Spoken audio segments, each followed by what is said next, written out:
Hello बच्चों, आप सभी का स्वागत है आपके अपने यूट्यूब चैनल चंद्रिका लेक्चरर में। और आज इस वीडियो में यहाँ पर हम देखेंगे जेक 10वां बोर्ड फाइनल एग्जाम 2026 के लिए यहाँ पर विज्ञान में यानी साइंस में चैप्टर 3, ठीक है, केमिस्ट्री का चैप्टर 3 धातु एवं अधातु। इस चैप्टर का all VVI objective plus subjective question आज इस वीडियो में यहाँ पर हम देखेंगे। ठीक है, हम चैप्टर वाइज यहाँ पर जो VVI ऑब्जेक्टिव और सब्जेक्टिव क्वेश्चन है वो यहाँ पर हम दे रहे हैं। ठीक है, बस आपको इतना ही याद करना है, इससे बाहर नहीं रहेगा फाइनल एग्जाम में, वह ऑब्जेक्टिव क्वेश्चन हो या सब्जेक्टिव क्वेश्चन हो। यहाँ पर हम वैसे क्वेश्चन लिए हैं जो वायरल क्वेश्चन है, VVI है, और 1 अंक वाले, 2 अंक वाले, 3 अंक वाले और 5 अंक वाले सभी तरह के यहाँ पर क्वेश्चन है। ठीक है, और ये क्वेश्चन सभी यहाँ पर महत्वपूर्ण है, आप अच्छे से याद कर लीजिए। ऑब्जेक्टिव प्लस सब्जेक्टिव, यहाँ पर हम सिर्फ क्वेश्चन दे रहे हैं, आंसर नहीं देंगे। ठीक है, आंसर देंगे तो लॉन्ग हो जाएगा।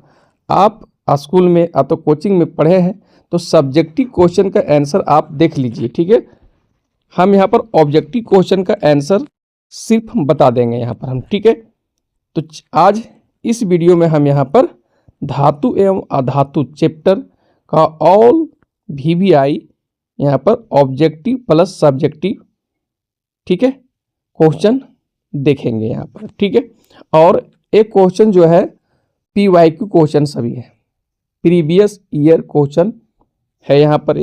2009 से 2025 तक अभी तक फाइनल एग्जाम में जितना भी क्वेश्चन पूछे गए हैं चैप्टर 3 से, सभी क्वेश्चन यहाँ पर मिलेगा इस एक ही वीडियो में। ठीक है, और हम चैप्टर वाइज यहाँ पर कंप्लीट कर रहे हैं। मैथ का तो कंप्लीट कर दिए हैं, जाकर देखिए प्लेलिस्ट में मिल जाएगा, और इससे ये अंदाज़ा हो जाएगा कि इस चैप्टर से फाइनल एग्जाम में किस तरह का क्वेश्चन पूछे जाते हैं, और इससे बाहर तो नहीं रहेगा। ठीक है, हम देख लिए कि पूरा क्वेश्चन जो है, सब क्वेश्चन तो पूछ ही दिए हैं। ठीक है, 2009 से अगर हम यहाँ पर देखें और 2025 तक, तो सभी क्वेश्चन हम देख रहे हैं। अभ्यास का क्वेश्चन और कुछ बीच वाला क्वेश्चन, चैप्टर का बीच वाला क्वेश्चन भी देख रहे हैं कि सभी पूछे गए हैं। तो अब इससे लगता बाहर नहीं रहेगा और रिपीट होगा क्वेश्चन। क्या होगा? रिपीट होता है। ठीक है, हम देख रहे हैं यहाँ पर। ठीक है, बार बार पूछ जाते हैं एक ही क्वेश्चन को। ठीक है, तो चलिए देखते हैं, और वीडियो पसंद आए तो लाइक, शेयर और कमेंट जरूर कीजिए। हम ऑल चैप्टर का फाइनल एग्जाम तक कंप्लीट कर देंगे यहाँ पर। ठीक है, अभी यहाँ पर केमिस्ट्री, इसके बाद बायोलॉजी, इसके बाद फिजिक्स देखेंगे यहाँ पर। ठीक है, तो पहला क्वेश्चन यहाँ पर है, ऑब्जेक्टिव हम देख रहे हैं यहाँ पर। निम्न में विद्युत का सर्वोत्तम चालक है, सबसे अच्छा चालक बताइए विद्युत का कौन है। ठीक है, एक क्वेश्चन जो 2023 में आया था यहाँ पर, देख लो। ठीक है, सबसे अच्छा चालक अगर विद्युत का है तो वह कॉपर है, जिसका प्रतीक होता है Cu होता है। नेक्स्ट, गंधक एक है, गंधक को अंग्रेजी में सल्फर कहते हैं और हिंदी में गंधक हो गया। तो गंधक क्या है? गंधक एक अधातु है, याद रखना यहाँ पर। ठीक है, नेक्स्ट, सीसा और टीन की मिश्र धातु को कहते हैं। ठीक है, Pb प्लस Sn, दोनों के मिलाने से क्या बनता है? सीसा और टीन की मिश्र धातु को कहते हैं। एक क्वेश्चन जो है 2023 में आया था, और मिश्र धातु से, इस टॉपिक से तो क्वेश्चन जरूर फाइनल एग्जाम में देंगे। ठीक है, देख लेना मिश्र धातु से। ठीक है, जैसे तो सोल्डर का देख लेना है, कांसा का देख लेना है, पित्तल का देख लेना है, स्टील का देख लेना है, गन मेटल का देख लेना है, उपधातु भी पढ़ लेना है। ठीक है, तो यहाँ पर सीसा और टीन की मिश्र धातु कहते हैं, इसे कहते हैं सोल्डर। क्या कहते हैं? सोल्डर। नेक्स्ट, अब देखो 2023 में जो फाइनल एग्जाम हुआ था उसमें 3 ऑब्जेक्टिव क्वेश्चन था इस चैप्टर से। ठीक है, निम्न में विद्युत का सर्वोत्तम चालक है, गंधक एक है, सीसा और टीन की मिश्र धातु कहते हैं। ठीक है, अब आगे देखो, अति लघु उत्तरीय प्रश्न देखेंगे यहाँ पर। 2020 में क्वेश्चन आया था। ठीक, जैसे एक अधातु का उदाहरण दे जो द्रव अवस्था में रहती है। ठीक है, जो द्रव अवस्था में रहती है तो वह है पारा, इसका प्रतीक होता है Hg, इसी को मरकरी भी बोलते हैं। ठीक है, मरकरी अंग्रेजी में। ठीक है, तो एक अधातु है पारा जो द्रव अवस्था में रहती है। नेक्स्ट, लेड एवं टीन की एक मिश्र धातु का नाम लिखिए। लेड यानी सीसा, ठीक है, सीसा पीबी इसका प्रतीक होता है और टीन एसएन होता है इसका प्रतीक, ठीक है। इन दोनों को मिलाने से क्या बनता है? सोल्डर बनता है। एक क्वेश्चन 2019 में आया था और ऊपर अभी हम देखें ऑब्जेक्टिव में 2023 में देखो, जहाँ सीसा था वहाँ सिर्फ वो लिख दिया लेड, ठीक है, और टीन की मिश्र धातु को कहते हैं, देखो 2023 में आया था, ठीक है, इसे क्या कहते हैं? सोल्डर कहते हैं। तो बोलो क्वेश्चन जरूर रिपीट होता है, इसलिए देख लो यहाँ पर 2023 में भी ये क्वेश्चन था और 2020 में था, ठीक है, 2020 में, मतलब 3 साल के अंदर ही देख लो ये क्वेश्चन आ गया यहाँ पर 2020 और वो था 2023 में। 2 साल के बाद तीसरा साल में यहाँ पर क्वेश्चन रिपीट हो गया, यहाँ पर हम देख रहे हैं, ठीक है। देखो लेड एवं टीन की एक मिश्र धातु का नाम लिखिए, सोल्डर हो गया, 2019 में आया था, ठीक है। तो 2, 3, 4 साल के अंदर ही देखते हैं क्वेश्चन रिपीट हो रहे हैं यहाँ पर, ठीक है। आगे नेक्स्ट क्वेश्चन, एक अधातु का उदाहरण दीजिए जो द्रव अवस्था में रहती है। तो इसका सही आंसर हो जाएगा ब्रोमीन हो गया, ठीक है। एक अधातु का उदाहरण दीजिए जो द्रव अवस्था में रहता है। अगर धातु पूछेगा तो पारा हो गया और अधातु पूछेगा तो ब्रोमीन हो गया। और ये क्वेश्चन 2018 और 2022 में यहाँ पर 2 बार पूछे गए हैं, हम यहाँ पर देख सकते हैं। तो क्वेश्चन यहाँ पर रिपीट हो रहे हैं, ठीक है। ये क्वेश्चन 2 बार आए हुए हैं, 2018 में भी और 2022 में भी यहाँ पर, ठीक है। तो सही इसका आंसर हो जाएगा ब्रोमीन, इसका प्रतीक होता है Br होता है, ठीक है, देख सकते हो यहाँ पर। ओके, क्वेश्चन तो रिपीट हो रहे हैं। नेक्स्ट, सौर पैनल बनाने में किस धातु का उपयोग किया जाता है? तो सौर पैनल बनाने में सिलिकॉन तथा जर्मेनियम का उपयोग किया जाता है। एक क्वेश्चन 2018 में आया था। आगे, तांबा एवं जस्ते की मिश्र धातु का नाम क्या है? तांबा और जस्ता यानी Cu+ जस्ता यानी जिंक, दोनों को मिलाने से क्या बनेगा? पित्तल बनेगा। याद रखना, पित्तल, कांसा, ये जो मिश्र धातु है सोल्डर, ये जरूर देंगे इस टॉपिक पर क्वेश्चन, ठीक है। और 2017 में क्वेश्चन आया था, देख लो यहाँ पर, है ना, 2017 में, ठीक है। तो इसका आंसर हो जाएगा पित्तल हो जाएगा। इस्पात में कौन सी अधातु उपस्थित रहती है? इस्पात, ठीक है, यानी स्टील में, तो इसमें कार्बन रहती है और कार्बन अधातु है। 2016 में क्वेश्चन आया था। नेक्स्ट, अब देखो तांबा और टीन की मिश्र धातु का क्या नाम है? ठीक है, तांबा और टीन Sn, ठीक है, Cu+Sn मिश्र धातु का नाम बताना है यहाँ पर। तो यहाँ पर सही आंसर हो जाएगा कांसा। कांसा, ये जो क्वेश्चन था ना जो 15 में आया था, देखो, तो तांबा और टीन की मिश्र धातु, इस चैप्टर से मिश्र धातु से तो पक्का क्वेश्चन रखा हुआ है, एक प्रश्न पक्का रखा हुआ है, इसलिए यहाँ पर तांबा हो गया, पीतल हो गया, सोल्डर हो गया, ठीक है, ये सब याद कर लेना है मिश्र धातु वाला।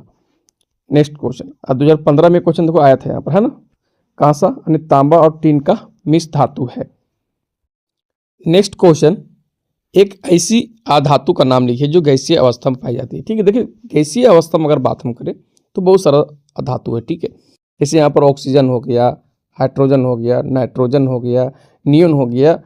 बस एक ऐसी अधातु का नाम लिखिए जो गैसीय अवस्था में पाई जाती है। तो हम यहाँ पर हाइड्रोजन, नियोन, ठीक है, ऑक्सीजन, ये सभी हम यहाँ पर लिख सकते हैं। ठीक है, आगे एक क्वेश्चन जो था 2014 में आया था, देख लो यहाँ पर।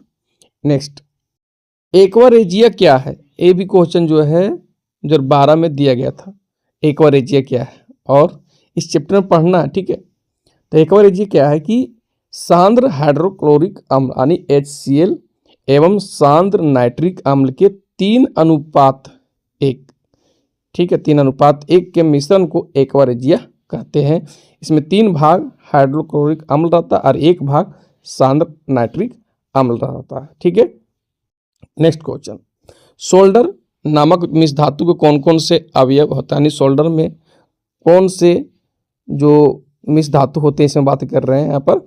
तो 2 होते हैं इसमें, एक सीसा और टीन होते हैं। सीसा यानी Pb+Sn, ठीक है, ये दोनों को मिलाने से क्या बनता है? सोल्डर बनता है। ठीक है, सोल्डर। अरे क्वेश्चन देखो 2011 में आया था।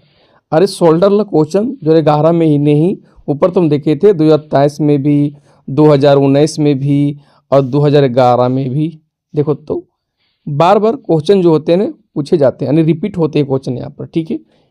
एक ही क्वेश्चन जो है ना, ये देख रहे हो, तो 2 साल 1 साल बाद क्वेश्चन मिल जाते हैं फाइनल एग्जाम में जरूर। तो देख रहे हो 3 बार क्वेश्चन ये मिला है, शोल्डर नामक मिश्र धातु को कौन कौन से अवयव है। तो उत्तर एक शब्द या तो एक वाक्य में दीजिए। 2011 में देखो ये क्वेश्चन आए थे, 2023 में ऊपर भी हम देखे थे और 2019 में भी देखे थे, ठीक है क्वेश्चन। तो 3 बार क्वेश्चन हो गया, ये फाइनल एग्जाम में पूछे गए हैं।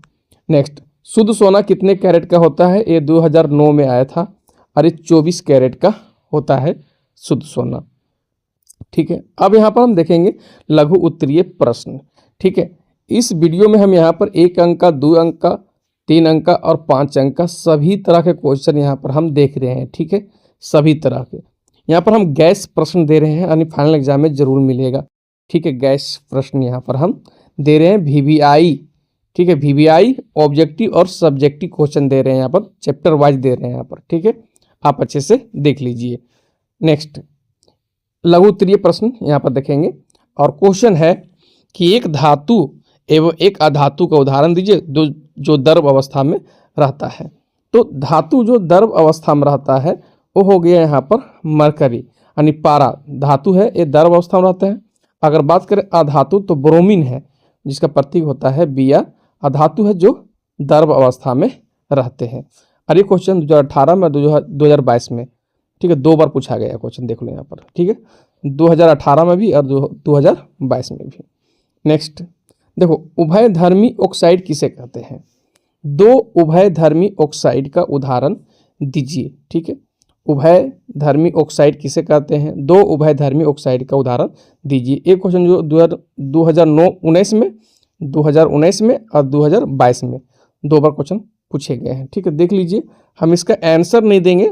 अब यहाँ पर जो है ऑब्जेक्टिव का तो हम आंसर बता दिए, लेकिन सब्जेक्टिव का नहीं बताएंगे क्योंकि वीडियो लॉन्ग हो जाएगा और बाकी चैप्टर मेरा यहाँ पर जो बाकी चैप्टर जो मेरा बचा हुआ है, ठीक है, कम यहाँ पर समय भी तो कम बचा हुआ है, ठीक है।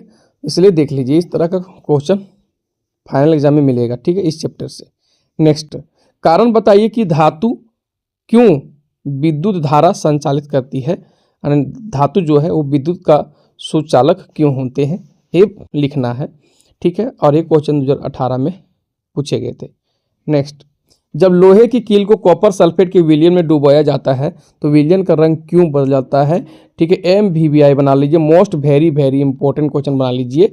और ये क्वेश्चन जो है 2017 में पूछे गए थे, ठीक है, देख लो। नेक्स्ट, सोना एवं चांदी का उपयोग आभूषण बनाने के लिए किया जाता है, इसका कारण बताइए। 2017 में क्वेश्चन आया था, ठीक है। सोना एवं चांदी का उपयोग आभूषण बनाने के लिए किया जाता है, इसका कारण बताइए। बहुत आसान है, आराम से लिख लोगे, ठीक है। नेक्स्ट, अब देखो यहाँ पर ये है दीर्घ लघु उत्तरीय प्रश्न है ये, ठीक है। यहाँ पर 3 अंक वाले प्रश्न हम कह सकते हैं, 5 अंक वाले प्रश्न तो दीर्घ उत्तरीय प्रश्न होते हैं, ये दीर्घ लघु उत्तरीय प्रश्न है यहाँ पर, ठीक है। 3 या तो 5 भी रह सकता है, ये 5 अंक वाले प्रश्न भी है। देख लो यहाँ पर क्वेश्चन है कि धातु एवं अधातु के 3 भौतिक और 2 रासायनिक गुणों में अंतर लिखिए, ठीक है। धातु और अधातु में अंतर लिखना, जिसमें 3 भौतिक गुण का होना चाहिए और 2 रासायनिक गुण का होना चाहिए। तो ये 5 अंक वाला प्रश्न है, ये 5 अंक वाला प्रश्न, ठीक है। और एक क्वेश्चन 2013 में और 2023 में दिया गया था, ठीक है, आया था फाइनल एग्जाम में, देख सकते हो 2013 और 2023 में। तो 2 बार क्वेश्चन ये पूछे गए हैं, तो रिपीट तो हो रहे हैं क्वेश्चन यहाँ पर। नेक्स्ट, पारा के एक मुख्य अयस्क का नाम एवं सूत्र लिखिए, ठीक है। तो पारा के मुख्य अयस्क होता है वो सिनाबार होता है और इसका सूत्र होता है HgS होता है। इस अयस्क को किस विधि द्वारा धातु ऑक्साइड में बदला जाता है? पारा धातु को उसके अयस्क से निष्कर्षण में प्रयुक्त समीकरण को भी लिखिए। उत्तर अधिकतम 70 शब्दों में दे, 70 शब्दों में दे। एक क्वेश्चन 2018 में आया था यहाँ पर, ठीक है, देख लो क्वेश्चन। ओके, आप वीडियो को यहाँ पर रोक के आप आराम से नोट कर सकते हो, आप तो स्क्रीनशॉट ले सकते हो क्वेश्चन का यहाँ पर, ठीक है। आगे नेक्स्ट, खनिज और अयस्क में कोई दो अंतर लिखिए। एक क्वेश्चन 2016 में आया था। फिर बी नंबर में था आघातवर्धनीयता क्या है, उदाहरण द्वारा समझाइए। और सी तांबे के विद्युत अपघटनी परिष्करण में किस इलेक्ट्रोड को अशुद्ध धातु से बनाया जाना चाहिए 2016। यानी 2016 में 3 क्वेश्चन एक साथ ही था, ठीक है, ए बी सी। ओके, देख लो यहाँ पर है ना, खनिज और अयस्क में कोई दो अंतर लिखिए। फिर आघातवर्धनीयता क्या है, उदाहरण द्वारा समझाइए। तांबे के विद्युत अपघटनी परिष्करण में किस इलेक्ट्रोड को अशुद्ध धातु से बनाया जाना चाहिए। ठीक है, देख लो। नेक्स्ट, थर्मिट अभिक्रिया। ठीक है, थर्मिट अभिक्रिया का फर्स्ट में रासायनिक समीकरण तथा एक उपयोग लिखना है। दूसरा था संक्षारण के लिए आवश्यक शर्तें क्या है। ठीक है, अब 2 क्वेश्चन था 2015 में आया था, देखो यहाँ पर है ना, ए और बी है ना, देख लो यहाँ पर 2015 में एक क्वेश्चन दोनों पूछे गए हैं। संक्षारण के लिए आवश्यक शर्तें क्या है और थर्मिट अभिक्रिया का एक रासायनिक समीकरण लिखना है और एक उपयोग लिखना है यहाँ पर, है ना। देख सकते हो संक्षारण के लिए आवश्यक शर्तें यहाँ पर दिया गया है कि वायु की उपस्थिति में ही संक्षारण होगा और जल की उपस्थिति में ही संक्षारण होगा। इसका आवश्यक शर्तें हो गई 2 पॉइंट यहाँ पर। ठीक है, आगे नेक्स्ट देखो यहाँ पर एक ऐसी धातु का नाम लिखिए जो हथेली पर रखने से पिघलने लगती है, जिसका गलनांक सबसे कम होगा। ठीक है, तो 2011 में आया था क्वेश्चन ये। और 2 उभयधर्मी ऑक्साइडों के नाम लिखना था। 2 उभयधर्मी ऑक्साइड के नाम लिखिए, 2011 में एक क्वेश्चन आया था। और तीसरा क्वेश्चन था आयनिक यौगिक ठोस अवस्था में विद्युत का चालन नहीं करते हैं, परंतु गलित अवस्था में या जलीय विलयन के रूप में विद्युत का चालन करते हैं। इसके पीछे क्या वैज्ञानिक कारण है, 2011 में आया था क्वेश्चन ये। ठीक है, तो 3 क्वेश्चन था एक साथ। ठीक है, यहाँ पर एक ऐसी धातु का नाम लिखिए जो हथेली पर रखने पर पिघलने लगती है। ठीक है, धातु का नाम बताना है यहाँ पर। तो पारा हो गया यहाँ पर। ठीक है, कमरे के तापमान पर होता है, धातु है ये द्रव अवस्था में रहता है। ठीक है, आगे नेक्स्ट देख लो क्वेश्चन यहाँ पर। ठीक है, हो गया ना। और 2 उभयधर्मी ऑक्साइड का नाम लिखना था, तो एक हो गया एल्युमिनियम ऑक्साइड, एक हो गया जिंक ऑक्साइड। ठीक, आगे बढ़ते हैं। नेक्स्ट क्वेश्चन देखो, अब देखेंगे 2025 में देखो आया था, ऑब्जेक्टिव और सब्जेक्टिव देखेंगे हम यहाँ पर। तो धातु एवं अधातु के 2 भौतिक एवं 3 रासायनिक गुणों के आधार पर अंतर लिखिए, है ना। तो ये क्वेश्चन पहले भी पूछे गए हैं फाइनल एग्जाम में, 2025 से पहले भी क्वेश्चन पूछे गए हैं और 2025 में देखो ये क्वेश्चन फिर आया था। ठीक है ना। तो क्वेश्चन यहाँ पर रिपीट हो रहे हैं। और धातु और अधातु में अंतर तो पक्का देगा। ठीक है, देख लेना। ठीक है, आगे यहाँ पर क्वेश्चन आगे है, देखो ऑब्जेक्टिव, एक ही सब्जेक्टिव था। ऑब्जेक्टिव देखो 2025 में आया था कि निम्न में कौन उपधातु है। उपधातु यहाँ पर देखना है कि उपधातु यहाँ पर कौन है। ठीक है, उपधातु तो Sb, देखो Sb ए उपधातु है। बाकी यहाँ पर आप देख सकते हो कि सोडियम है, कार्बन है और कॉपर है, ये उपधातु नहीं है। ठीक है, ओके, आगे देखो फिर था 2025 में सब्जेक्टिव था एक, देखो धात्विक ऑक्साइड को क्षारीय ऑक्साइड क्यों कहते हैं, ये क्वेश्चन आया था। ठीक है, 2025 में आया था, देख लो धात्विक ऑक्साइड को क्षारीय ऑक्साइड क्यों कहते हैं। नेक्स्ट, ठीक है, अब देखो आगे 2024 में देखेंगे कि निम्न में से कौन सी धातु सर्वाधिक तन्य है। ठीक है, सर्वाधिक तन्य, ठीक है, और सर्वाधिक आघातवर्धनीयता भी देखना है। ठीक है, तो सर्वाधिक तन्य है यहाँ पर सोना हो गया, 2024 में क्वेश्चन आया था। ठीक है, और सोना यहाँ पर सर्वाधिक तन्य भी है और आघात वर्धनीयता भी है ये। ठीक है, दोनों आता है यहाँ पर सोना। ठीक है, आगे धातुओं की क्रियाशीलता का सही क्रम है यहाँ पर, ये देखना है इसमें कौन है। तो डी ऑप्शन होगा यहाँ पर, सोडियम जो मैग्नीशियम से अधिक अभिक्रियाशील, फिर मैग्नीशियम जो है जिंक से अधिक है, और कॉपर, फिर जो कॉपर है ये जिंक जो है वो कॉपर से अधिक है यहाँ पर। तो डी ऑप्शन क्रियाशीलता का सही क्रम बताना था यहाँ पर धातुओं की। एक क्वेश्चन 2024 में देखो आया था ऑब्जेक्टिव के रूप में। ठीक है, आगे कंप्लीट कर लिए। ठीक है, चल लगता है हाँ कंप्लीट, चैप्टर 3 का कंप्लीट कर लिए और नेक्स्ट जो मेरा वीडियो रहेगा चैप्टर 4 का कार्बन एवं उसके यौगिक का ऑब्जेक्टिव और सब्जेक्टिव क्वेश्चन देखेंगे हम, ठीक है, ऑब्जेक्टिव और सब्जेक्टिव, ठीक है। तो देख लिया ना किस तरह से चैप्टर 3 से क्वेश्चन आते हैं यहाँ पर फाइनल एग्जाम में, ठीक है। 2009 से 2025 तक अभी यहाँ पर हम क्वेश्चन देखें, 2009 से 2025 तक, ठीक है। सभी क्वेश्चन इंपॉर्टेंट है, आप अच्छे से याद कर लीजिए, फाइनल एग्जाम में जरूर मिलेगा यहाँ से, ठीक है। Okay, bye.